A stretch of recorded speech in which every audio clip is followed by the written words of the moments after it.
Hello, I'm Ben and you're watching The PhD Parent. So if you search for information about sleep in infants and toddlers, you're almost guaranteed to come across the term sleep regression. What people mean by sleep regression, at least as far as I can tell, is that it's a distinctive period occurring at specific times across a child's development, during which the child experiences a deterioration in their sleep. For example, they have increased difficulty getting to sleep, or they wake up more frequently, or they wake up earlier than previously. And while there are differences, it's commonly suggested that sleep regressions occur when a child is 4, 6, 8, 12, and 18 months old. When I first read about sleep regressions, I remember seeing a comment from a mum saying something like, "My kid didn't have their 4-month sleep regression until they were 5 months old." And I thought, so they didn't have a 4-month sleep regression, they had a 5-month sleep regression.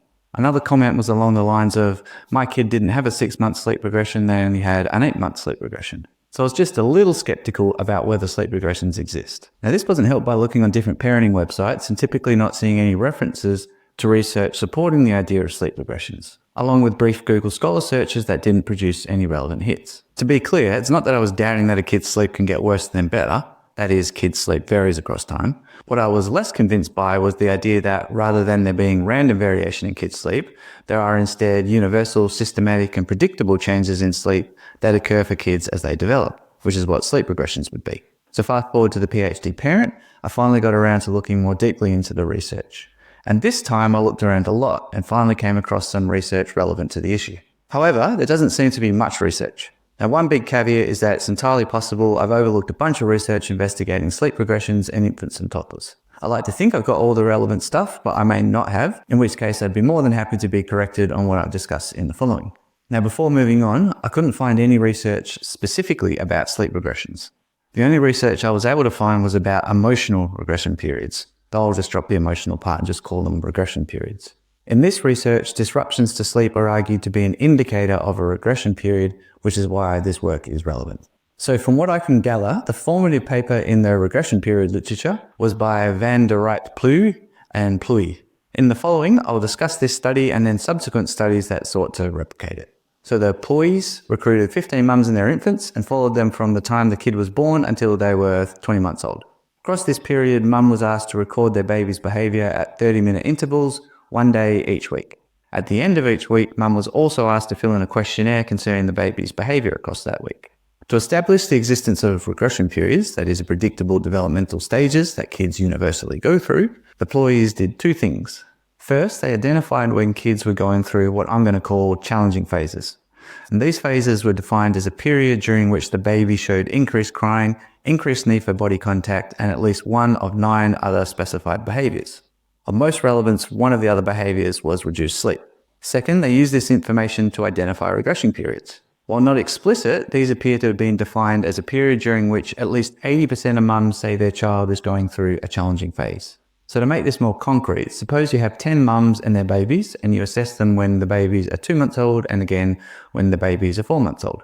Next, suppose that when babies are 2 months old, 4 out of 10 mums say their kid is going through a challenging phase. Then suppose that when the babies are 4 months old, 8 out of the 10 mums say their kid is going through a challenging phase. According to the Pluys definition of a regression period, a period during which at least 80% of mums say their child is going through a challenging phase, you would conclude that 4 months of age is a regression period, but 2 months of age is not. So I hope that makes sense, and here are the results of the study. So across the first 20 months of an infant's life, the Pluys reported that there were 10 regression periods. These occurred when kids were about 1, 2, 3, 4, 6, 8.5, 10, 12, 14, and 17 months old, give or take a week or so. So in summary, as mentioned, reduced sleep was not a required marker of a challenging phase, and so consequently a regression period. In fact, on average, about 30% of mums did not report their child was sleeping less during the reported challenging phases.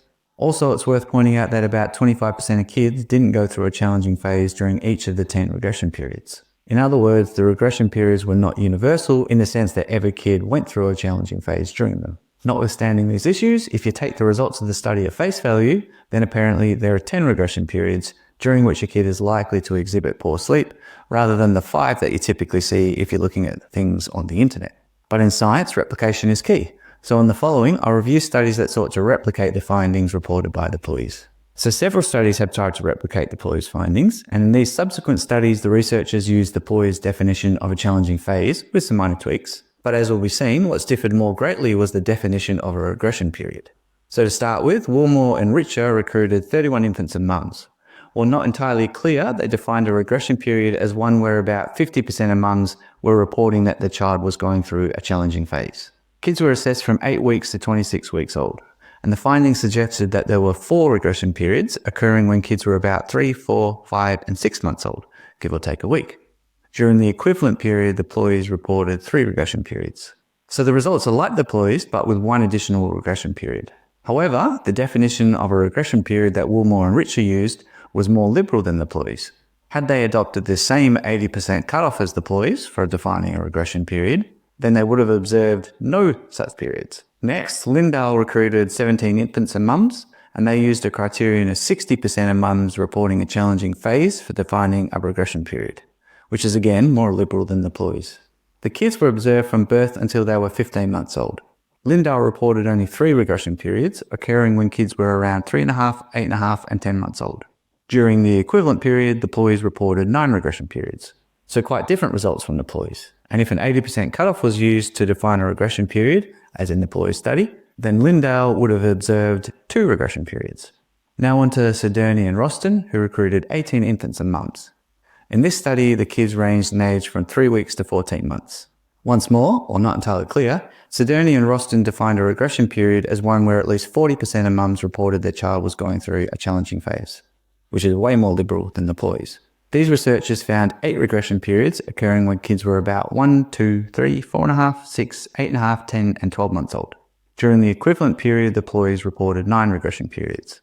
Again, similar to the employees, but if the researchers had adopted the same 80% cutoff as the employees for defining a regression period, then they would have observed only 3 regression periods when kids were 1, 2, and 6 months old. Now, I did find another study by De Werth and Van Heert, but this only had a sample of 4 kids, so I'm going to ignore it as the sample is way too small. So in summary, are sleep regressions a real thing? So the results of these subsequent studies, which are highly variable, don't provide confidence in the results reported by the employees. In particular, if you adopt a strict approach requiring an 80% threshold for defining a regression period, like the employees' original study, then these subsequent studies really provide no support whatsoever for the original results. And one major issue is the very small sample sizes in the studies. So if you remember, the point of these studies is to identify regression periods that supposedly all kids go through. It's hard to be confident in the universality of results when you only have a handful of participants. So in conclusion, I reckon there's very little convincing evidence to support the idea of the existence of sleep regression periods. Though, again, it's important to acknowledge that this research can't strictly demonstrate the existence, or lack thereof, of sleep regressions. And this is because, as mentioned, decreased sleep, while very common, was not a key defining feature of the regression period studied. Having said that, one clear takeaway from this research is that, while not happening at predictable times, most infants will almost certainly experience periods where their behaviour, including their sleep, goes to crap for a while. And the employee data paints the worst case scenario. In this study, the challenging phases lasted on average for 3 weeks, and there were apparently 10 of these. So across the first year and a half of a child's life, worst case, a new parent might expect somewhere around 30 weeks, or about 40% of the time, where their kid's mood, and potentially also their sleep, is challenging. And that's something to look forward to. So that's it for sleep regressions. If there's anything I've gotten wrong, any important research I've overlooked, or if you have any questions, then feel free to get in touch. Otherwise, happy parenting.